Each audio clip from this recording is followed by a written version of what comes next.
अगर मिलन होना तो गुरु से कुछ मत मांगो, बस इतना जरूर मांगो कि आते रहना जी गुरु जी हमारी कुटिया में, आते रहना जी। और मेरी कुटिया तो टूटी फूटी, मेरी कुटिया तो टूटी फूटी, तेरे चरणों से कुटिया बन जाएगी, आते रहना। आप आते रहो, आपका दर्शन होते रहे।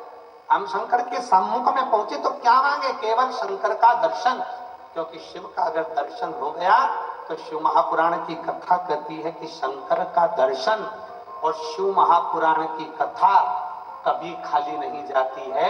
शंकर की कथा में अगर बैठे हो तो कुछ ना कुछ बाबा देकर भेजता ही है, और शंकर का दर्शन कभी खाली नहीं जाता। शिव का दर्शन से कुछ ना कुछ हमें प्राप्त होता है, मिलता जरूर है।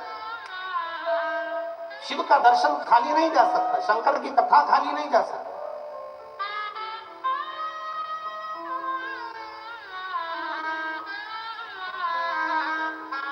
मुहूर्त नाम के राजा की बहन निंदा में डूबी गई, बहुत निंदा, इतना निंदा में डूबी कि वो अपने राजभवन के आसपास के जितने भवनवासी थे उनके घर में जाकर ऐसी निंदा करती थी कि 5 दिन 4 दिन में तो झगड़ा करवा देती थी। ऐसी राजा मुहूर्त की बहन, इतनी निंदा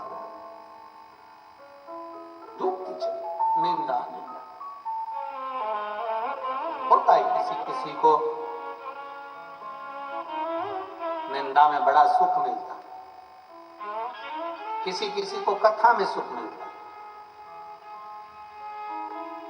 कई लोगों ने तो अपने कान को कचरे का डब्बा बना के रखा, कोई भी कुछ बोल के चले जाता है और ये धारण करके दिल में उतार लेती है, अच्छा ऐसा बोला था आप। तो हम तो कहते हैं कान के ऊपर लिख देना चाहिए डस्टबिन और नीचे लिख देना चाहिए यूज मी। कान नहीं है, कचरे का डब्बा है, जो आया पटक गया, कहीं की निंदा कर दी, कहीं का कुछ बोल दिया, कहीं का कुछ बोल दिया, कहीं का कुछ बोल दिया। शास्त्र कथा है, शिव महापुराण की कथा करती है, भगवान शंकर का चरित्र कथा है, माता पार्वती का चरित्र कथा है। माता पार्वती की 2 बहुएं रिद्धि और सिद्धि, और कार्तिकेय जी महाराज की धर्म पत्नियां। घर में इतनी बहुएं होने के बाद भी पार्वती मैया किसी बहू से कभी अपने कानों में कुछ सुनती नहीं थी, और ना पार्वती जी अपनी बहुओं से कुछ कहती थी। एक काम माता पार्वती जी करती थी, जैसे ही बहुएं आई पार्वती माता ने अपना रसोई घर छोड़ दिया। अब क्या कर रही है पार्वती जी? शंकर भगवान के चरणों की आराधना। पार्वती जी से पूछा गया कि आपने अपना रसोई घर क्यों छोड़ दिया? पार्वती जी बोली कि देखो अब घर में बहुएं आ गई हैं, ये लोग संभालेंगी और मुझे भगवान का मंदिर संभालना है, भगवान का भजन संभालना। पर हमारे यहाँ उल्टा होता, जैसे ही बहुएं आती हैं सास के एंटीने पूरे खड़े हो जाते। वो सोचती है अब पूरा मुझे संभालना है, तो नहीं आई है, इसमें तो अकल नहीं है, इसमें तो बुद्धि नहीं, इसमें तो विवेक नहीं। शिव महापुराण की कथा करती है, घर में बहू आते से ही सास को चाहिए कि वो भगवान का मंदिर पकड़े, भगवान का द्वार पकड़े, शंकर का 1 लोटा जल पकड़े और प्रयास करे कि अपने बहू बच्चों को आगे बढ़ने का एक मौका दे कि हमारी बहू भी बड़ी विद्वान है, हमारे बेटे विद्वान है, उनमें चतुरता है, करेंगे आगे बढ़ेंगे, ठोकर खाएंगे, गिरेंगे तब तो ना संभलेंगे। संभलेगा कब? जब ठोकर लगेगी। प्लेन रोड पे तो कोई भी चले, हमारे हम जहाँ ठहरे हैं बिला में चंद्राकर जी, जहां हम ठहरे हुए हैं वहां एकदम प्लेन रोड, एकदम सीधी कांच जैसी। अब उसमें कौन गिरेगा? कोई नहीं। पर कहीं कहीं अगर जब ठोकर लगती है, गिरते हैं, तब समझ में आता है। फिर क्या होता है? जब जब निकलोगे समझ में आ जाएगा, आगे ठोकर आई, आगे स्पीड ब्रेकर आएगा, आगे ठोकर आएगी, आगे स्पीड ब्रेकर आएगा। एक बार ठोकर लगी, एक बार गाड़ी उचकी और बार बार याद आ गया ये स्पीड ब्रेकर है, यहाँ ठोकर है, बार बार स्मरण में आएगा। उसी तरह संभलता वही है जो दुनिया की ठोकरें खाते रहता है। ठोकरें खाने के बाद जब आगे बढ़ता है तो इतनी ऊंचाइयों तक पहुंच जाता है कि फिर नीचे आने का क्रम नहीं रहता। मेरा शिव पकड़ कर लेकर जाता है। थोड़ा सुनना पड़ता है। और कहे लोग हमारे परिवार वाले हमें अपशब्द कहते हैं, कोई परिवार वाला गाली देता है, कोई कुछ कहता है, कोई कुछ कहता है। दुनिया में शिव महापुराण की कथा कहती है, संसार में याद रखना, संसार में आज का मनुष्य आपको सम्मान नहीं देता। संसार में आज का मनुष्य आपके धन को सम्मान देता है। धन बढ़ेगा तो रिश्ते नाते भी आपकी ओर खिंचते चले आएंगे। धन बढ़ेगा तो आपके संबंध भी बढ़ते चले जाएंगे। धन बढ़ेगा तो आपके सब होते चले जाएंगे। जब धन नहीं होता तब कोई पूछने नहीं आता कि बाबू तुम कैसे हो, भैया रोटी खाई कि नहीं खाई, तकलीफ है, कष्ट है, दुख की घड़ी है, कोई नहीं पूछता। इसलिए संसार सागर कहता है वावारी दुनिया मतलब की दुनिया में किसी का सुख के साथी हजारों हैं, जब दुख पड़ा तब कोई नहीं। वावारी दुनिया मतलब की दुनिया में किसी का आपको समझ, आपको जानना। चलो चलते आगे बढ़ते, और जितना बढ़ोगे चढ़ोगे, जितना चलोगे, कहीं ठोकर लगेगी भी तो संभल जाओगे, क्योंकि अब तुम गिरकर संभलना सीख गए। शिव महापुराण की कथा वही तो कहती है। माता पार्वती जी अपनी बहुओं से कह देती है जाओ अब भोजनशाला तुम संभालो, रसोई घर तुम संभालो, पकवान तुम बनाओ, मिठाई तुम बनाओ, सामान तुम बनाओ। और नहीं तो कई कई बार ऐसी भी स्थिति आती है, एक सास ने अपनी बहू से कहा बेटा कुछ बनाना आता है? बहू ने कहा हाँ मम्मी सब आता है। जा आइसक्रीम बना। और बहू गई अपनी रेसिपी बुक निकाली, 43 नंबर का पेज रेसिपी बुक का निकाल के 2 लीटर दूध को धीरे धीरे आगे में तपाओ, फिर उसमें बेकिंग पाउडर डालो, फिर उसमें इलायची पाउडर डालो, फिर उसमें शक्कर डालो, फिर उसको धीरे धीरे ठंडा करो। ठंडा कर कर फिर 2 घंटा फ्रिज में रखो।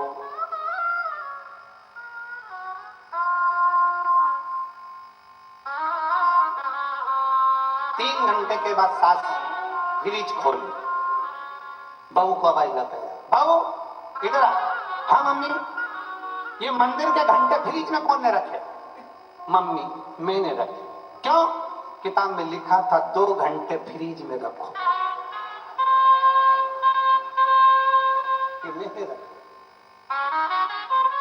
सास माता ठोकी, अरे वो जो तूने घोल तैयार करा था उसको फ्रिज में रखना था, और तू मंदिर के घंटे निकाल के फ्रिज में रखिया।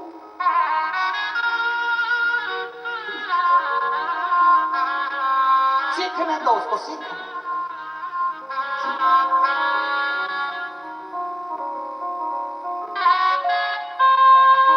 उसको सीखने दो, जितना वो सीखे उसको चलने दो, जितना वो चले।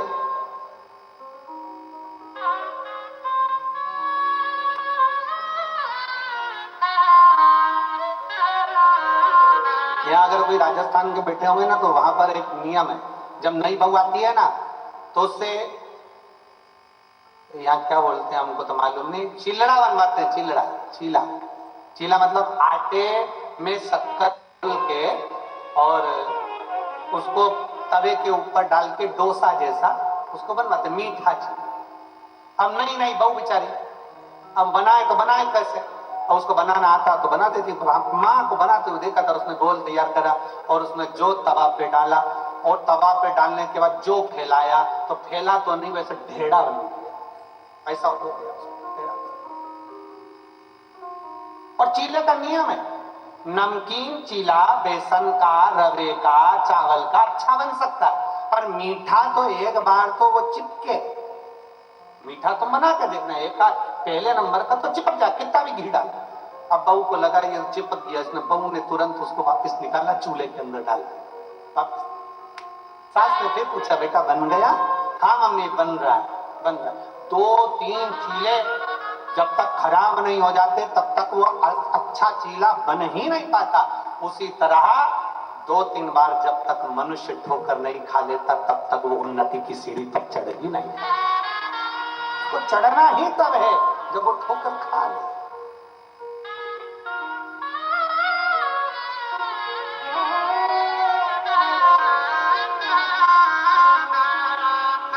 कई निंदा रस में डूबे हुए हैं, निंदा रस। राजा मुहूर्त की बहन इतनी निंदा में डूबती थी कि सब जगह पर जाकर वो विवाद उत्पन्न करा देती, झगड़ा करा देती, लड़ाई करा देती। राजा बड़ा परेशान था तो उसने अपनी बहन की शादी कर दी,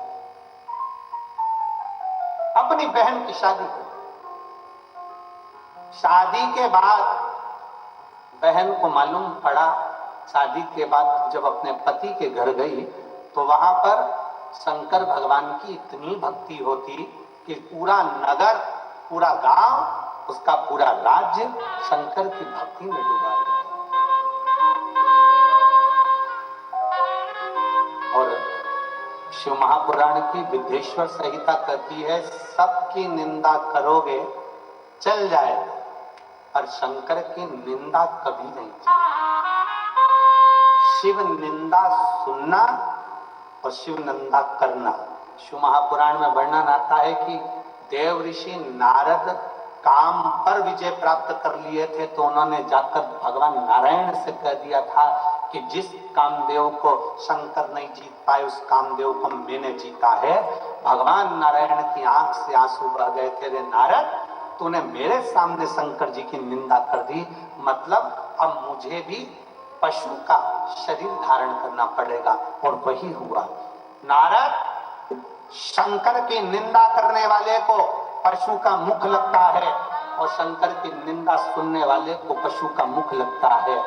भगवान विष्णु कहते हैं तूने शिव की निंदा करी तो मुझे घोड़े का मुंह लगेगा और मेरा हयग्रीव अवतार होगा, और नारद तूने शंकर की निंदा करी इसलिए तुझे बंदर का मुंह लगेगा। और रामचरितमानस में आता है कि शंकर भगवान की निंदा करने वाले देव ऋषि नारद को बंदर का मुंह लगा था जब वो स्वयंवर में पहुंचे। शिव निंदा सुनना भी नहीं और शिव निंदा करना भी, गुरु की निंदा सुनना भी नहीं और गुरु की निंदा करना भी। शिव भक्त की निंदा सुनना भी नहीं और शिव भक्त की निंदा करना भी। क्या करना अपने को? क्या किसको रोइए, चादर तान के सोइए, आग लगे बस्ती में अपन रहो मस्ती। क्या सोचना अपने को? शादी में सबको टेंशन रहता है, सबको टेंशन शादी में रहता है, सबको। मामा जी वहां लगे, फूफा जी वहां लगे, काका जी वहां लगे, बुआ जी वहां लगी। केवल शादी में घर की जो बहुएं होती हैं वो थोड़ी टेंशन से मुक्त होती, वो दोनों हाथ में मेहंदी लगा आराम से। आखिरी में पार्लर वाली आ गई, पेंटिंग करके तैयार। मामा बुआ फूफा कब खाए उससे कोई मतलब नहीं, ये पहले चली प्लेट उठाई खाओ। शादी तो होगी ना, अच्छे से ही होगी ना जब पूरा अरेंजमेंट अच्छा करा है और बहू का विश्वास, उसको मालूम है मेरे पति ने पूरा अरेंजमेंट अच्छा करा है तो फिर काय का टेंशन लेके बैठूं। उसी तरह संसार में आने वाले व्यक्ति के मन में ये विश्वास होना चाहिए जब शंकर भगवान ने अरेंजमेंट अच्छा करा है तो काय का टेंशन, अपनी जिंदगी खुश होकर की। शिव ने अरेंजमेंट करा है तो हमें क्या चिंता, जन्म उसने दिया है। माता के गर्भ में जब हम पड़े तो भोजन किसने दिया था? कोई आया था दूसरा देने वाला? माता के गर्भ के अंदर पड़े थे तो भोजन भी वही दे रहा था। जन्म लिया तो माता के स्तनों में दूध दिया उसने दिया। आखिरी में जब बड़े हुए तो भोजन भी उसी ने दिया। हमें तो मालूम ही नहीं था हम किस घर में पैदा होंगे, हमें तो मालूम ही नहीं था कि हम किस जगह पर रहेंगे। तुमको मालूम था कि तुम दुबई पहुंच जाओगे? हमको ही नहीं मालूम था कि हम पहुंच जाएंगे। तो तुम्हारी क्या जाए, किसको मालूम कौन कहाँ है? सब अपने अपने देश में, अपने अपने गांव में, अपने अपने नगर में, अपने अपने मोहल्ले में रह रहा है। कोई यहाँ है, कोई अमेरिका में है, कोई कहीं है, कोई कहीं। किसी को नहीं मालूम कि कौन कहाँ है। उसने अरेंजमेंट करा, तुमने नहीं। उसने ऐसा अरेंजमेंट करा कि तू ये एग्जाम देगा, तू ऐसा करेगा, तुझे यहाँ ठोकर लगेगी, तू ऐसा करेगा, और एक ना एक दिन तू उन्नति की सीढ़ी पर चढ़ता चढ़ता बढ़ता बढ़ता तुझे मंजिल तक मैं पहुंचा दूंगा। अरेंजमेंट उसका है, तो टेंशन क्या? कई बार बहुएं भी कह देती है अपनी सास मम्मी चिंता मत करो सब हो जाए, पापा टेंशन। कई बार बेटियां अपने बाप से कह देती पापा चिंता मत करो, मेरा पति अरेंजमेंट कर दिया है, अब तुम चिंता मत करो। पति कौन? वो प्राण पति, वो परमेश्वर, वो शिव, वो शंकर, वो घड़रानी, जिसको जन्म देता है पूरा अरेंजमेंट करके भेजता है। उसको मालूम है इसके भाग्य में क्या लिखना है, कितना लिखना है, कैसे लिखना है, सारा अरेंजमेंट उसका है। और कोई यहाँ आने के बाद परमानेंट तो हुआ ही नहीं। जगत में कोई न परमानेंट, जगत में कोई न परमानेंट। कौन है? 3 दिन की कथा हुई, होटल का ये हॉल खाली करो और अपने अपने घर चलो। उसी तरह ये जो श्वास पूरी हुई, ये शरीर खाली करो, आत्मा परमात्मा के घर चलो। पड़ा हाल खाली रहेगा, शरीर पड़ा रहेगा, सब यही धरा की धरा।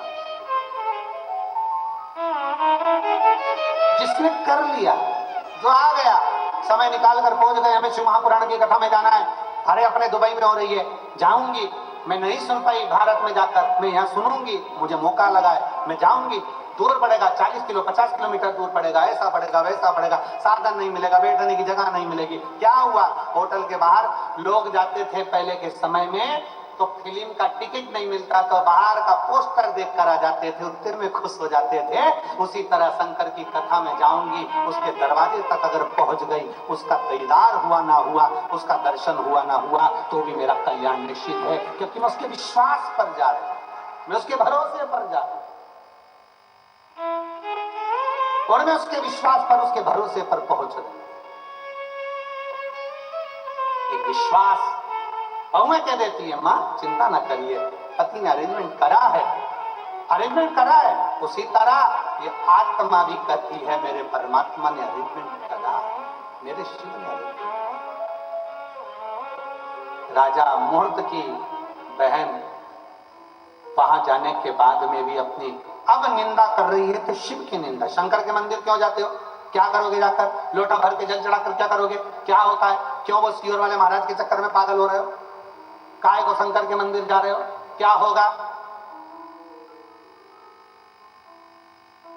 अगर दुबई जैसे देश में भी आपके इतने पत्र आते हैं, तो ये निश्चित है कि शंकर देने में तो कमी नहीं रखता, ये पूर्ण भरोसा है, पूर्ण भरोसा।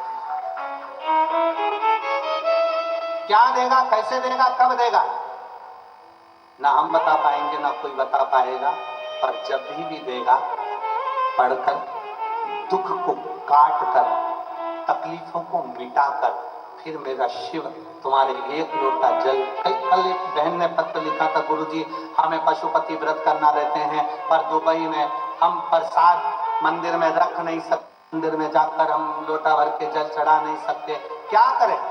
अरे अपने घर के बाहर जो गमला हो, गमले के मिट्टी को ऊंचा कर कर वहीं पर पशुपति व्रत कर लो। तो गुरुजी वो 2 प्रसाद के जो हिस्से बचेंगे उसका क्या करेंगे? फिर हम उस प्रसाद के हिस्से का क्या करेंगे? कुछ मत करो, उस प्रसाद के हिस्से को लो पक्षियों को डाल दीजिए, पक्षियों को डाल दीजिए, वो भी पाएंगे। अपना 1% का हिस्सा अपन पाओ, 2% का हिस्सा पक्षियों को आप डाल दो, पाएंगे।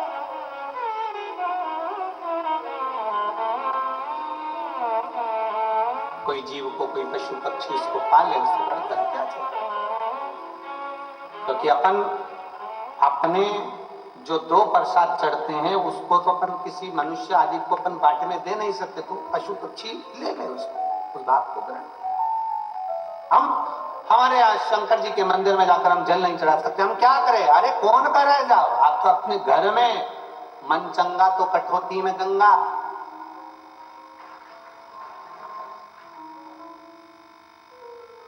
और जब मन ही चंगा नहीं तो क्या करेगी गंगा? तो गंगा भी क्या करेगी? अपना मन चंगा होना चाहिए, अपने हृदय से शिव की भक्ति करो। 1 लोटा जल घर में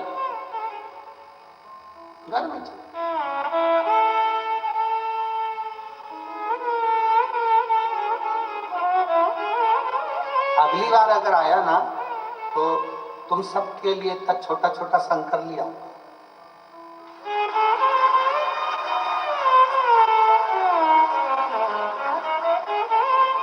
भुवनेश्वर धाम का कंकर शंकर सबके लिए आऊंगा, एक एक एक एक एक एक, और कह दूंगा चंद्राकार जी से कि फाड़ दो एक एक को।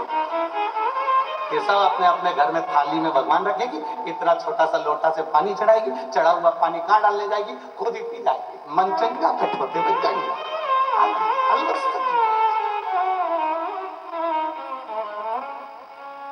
तो हमको मालूम नहीं था ना कि जजमान अच्छे हैं, हम मिले ही नहीं थे, और मिलना नहीं हुआ था तो हम कैसे मिले? तो मिलना जुलना हुआ नहीं। यहाँ आए तो लगा कि भाई यजमान भी इतने धार्मिक हैं, भगवत भजन वाले हैं, संकीर्तन वाले हैं, बहुएं भी संस्कारित हैं, धार्मिक हैं, माता जी भी धार्मिक हैं, संस्कारित हैं, और जो प्रसाद बनाने वाले, भोजन आदि कराने वाले इतनी शुद्धता से, इतने भाव से भोजन बनाकर पवा रहे हैं, और अरेंजमेंट करने वाली वो जीजियां सब, जिन्होंने इतना अच्छा अरेंजमेंट करा, ये सब लोग कितना भाव से, जिसने भी अरेंजमेंट कराए दीदियों ने, मैं उसको साधुवाद देता हूँ, बहुत बहुत साधुवाद उनको, बेटियों कि अच्छा अरेंजमेंट करा, बहुत साधुवाद।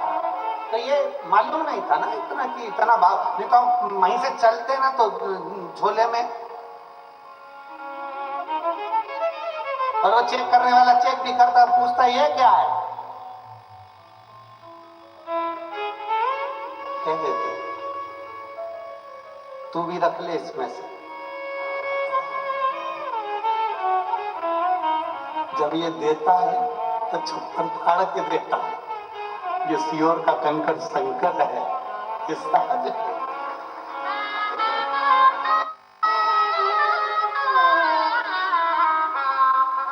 और ना जी भर के देखा, ना कोई बात थी, बड़ी याद जो थी मुलाकात शंकर की आराधना में। अब लगी निंदा में राजा मुहूर्त की बहन शंकर की निंदा में लगी।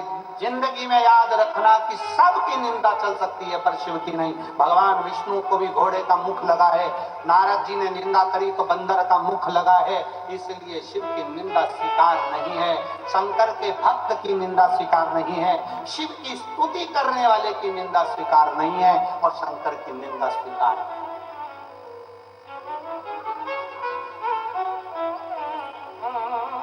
कोई तुमसे कहे पानी चढ़ाने से क्या होगा, जल पीने से क्या होगा, शिव महापुराण की कथा कहती है शंकर का 1 लोटा जल तुम्हारा बदलेगा कल, ये निश्चित है, बदल कर ही रहा, ये निश्चित है कि बदल कर रहे।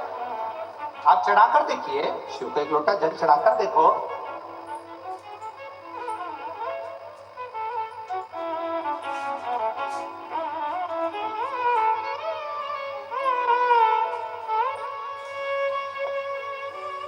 शंकर की आराधना करता है, शिव की स्तुति कर देखिए। महाराज करा, राजा मुहूर्त की बहन निंदा में इतनी डूब गई कि जब नगर की माताओं ने राजा मुहूर्त की बहन जिस नगर में ब्याह कर गई थी, उस नगर के लोगों ने निंदा करने के बाद भी शंकर की भक्ति बंद नहीं करी, तो इसने मंदिर में जाकर ताला लगा दिया, मंदिर का द्वार बंद कर दिया।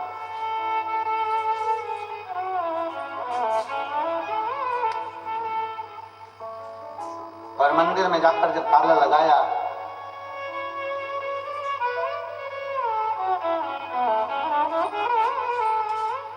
सारे नगर में हाहाकार मच गया। रानी की बहू, राजा की बहू ऐसी आई है, पूरे मंदिर में ताला लगा दिया।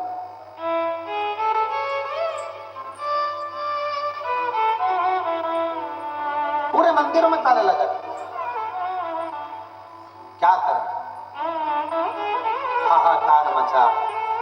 राजा ने अपनी पत्नी को समझाया, सुनो, मंदिर का द्वार खोलो, लोग मंदिर जाते हैं, दर्शन करते हैं, एक लोटा जल चढ़ाते हैं, जाओ। और आपसे भी निवेदन, आप भारत की भूमि पर जब आए तो अपने घर पर जब पहुंचे तो सबसे पहले घर पर पहुंचने पर अपने घर के लोगों को ये जरूर कहो कि मम्मी जरा एक लोटा पानी दे, अगर पास में शंकर का मंदिर है तो मैं चढ़ा कर आती हूं। तो लोगों को प्रेरणा मिलेगी कि दुबई में रहने वाले भी संस्कारित हैं, ये भी शिव को जल चढ़ाना जानते हैं।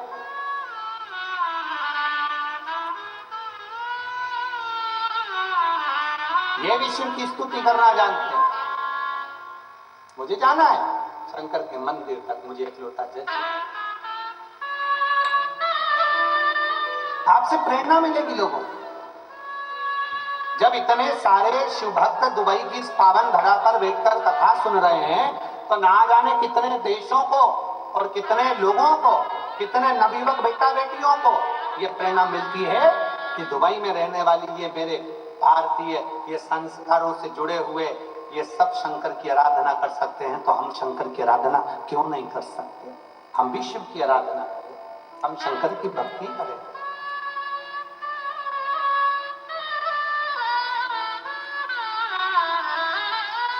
राजा ने समझाया अपनी रानी को, देखो ये शिव मंदिर क्यों बंद कर दिया, दरवाजा क्यों लगा दिया, ताला क्यों लगा दिया, खोलो इसको,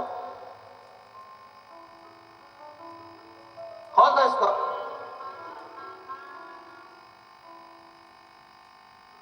कोई कोई तो होती है कि सुन लेती है, और कोई कोई ऐसी होती है कि सुना देती है। राजा कह रहा ताला खोलो, दरवाजा खोलो, ना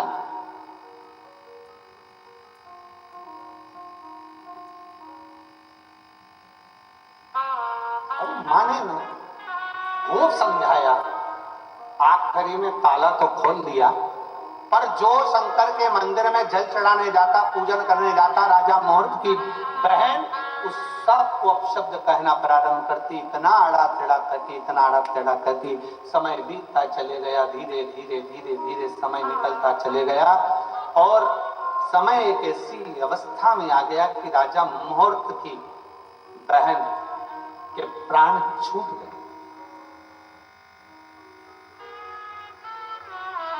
वो निंदा करने वाली प्राण छोड़कर चली गई, और उसी नगर में जो नदी के अंदर, तालाब के अंदर काई होती है, उस काई ने कीड़े के रूप में जन्म लिया। ऐसे ना जाने कितने जन्म उस राजा की बहन के हो गए। आखिरी में वो आंख से आंसू ढालती और हर जन्म में भगवान से प्रार्थना करती कि मैंने बहुत निंदा करी, इसलिए मुझे ये कहीं दीमक के रूप में जन्म लिया। एक लकड़ी के अंदर जो दीमक लग जाती है, देखिए आप लोगों ने कि नहीं देखिए, उस दीमक को देखकर विचार करना, ये कोई साधारण नहीं है, कहीं की चुभन चोटती है।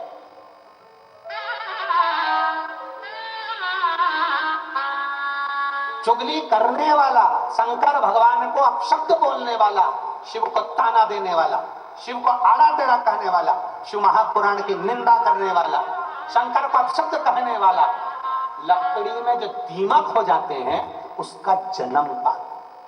दीमक की योनि छूटती है, फिर पलंग में खटमल बन जाता है।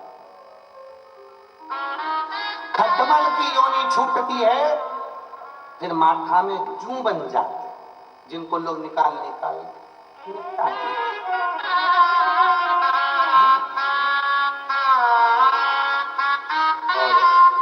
आखिरी में योनि छूटते छूटते हर योनि में राजा की बहन हाथ जोड़कर प्रार्थना करती है, मुझसे गलती हो गई, मैंने शंकर की निंदा करी, शिव की बुराई करी, शंकर की शिव महापुराण की बुराई, शंकर की निंदा करी, मेरी जिंदगी पूरी व्यर्थ नष्ट हो गई। और आखिरी में फिर उसको एक मकड़ी की योनि मिली, एक मकड़ी की। और मकड़ी की योनि मिलने के बाद वो एक वृक्ष पर चढ़ गई। वृक्ष के नीचे एक खुले में शंकर भगवान का शिवालय था, शिवलिंग रखा हुआ था। उस शिवलिंग पर दिन के समय पर धूप पड़ती थी। मकड़ी ने अपना जाला बिछाना प्रारंभ करा, शंकर के ऊपर उसने जाला बना दिया। ऐसा जाला बना कि शंकर को धूप आना बंद हो गई। एक दिन मेरे ओघड़दानी प्रसन्न होकर साक्षीकरण कर कर उस मकड़ी के सम्मुख में प्रकट हो गए और मकड़ी से कहा, मकड़ी तेरा जन्म तो बड़ा व्यर्थ हुआ, इतने जन्म तुझे मिले केवल मेरी निंदा के कारण, पर तूने इस जन्म में मेरे ऊपर छांव कर दी है। जा, अब तुम मेरे धाम में विराजमान होगी, उसकी भी मुक्ति कर, उसकी भी।